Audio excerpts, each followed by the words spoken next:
The Gospel according to Luke. A teacher of the law came up and tried to trap Jesus. "Teacher," he asked, "what must I do to receive eternal life?"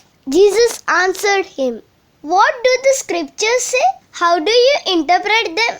The man answered, "Love the Lord your God with all your heart, with all your soul, with all your strength, and with all your mind. And love your neighbor as you love yourself." "You are right," Jesus replied. "Do this and you will live." But the teacher of the law wanted to justify himself. So he asked Jesus, "Who is my neighbor?"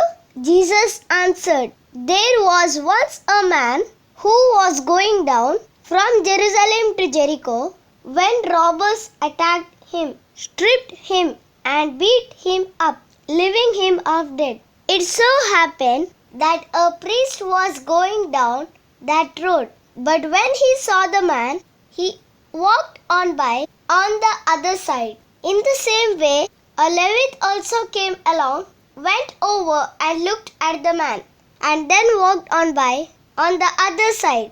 But a Samaritan who was traveling that way came upon the man, and when he saw him, his heart was filled with pity. He went over to him, poured oil and wine on his wounds, and bandaged them.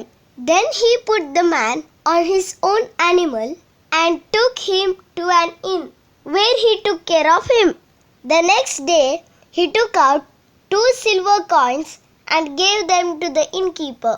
"Take care of him," he told the innkeeper, "and when I come back this way, I will pay you whatever else you spend on him."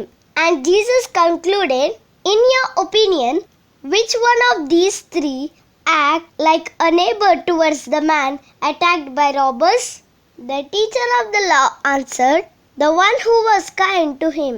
Jesus replied, "You go then and do the same." The Gospel of the Lord. Praise to you, Lord Jesus Christ.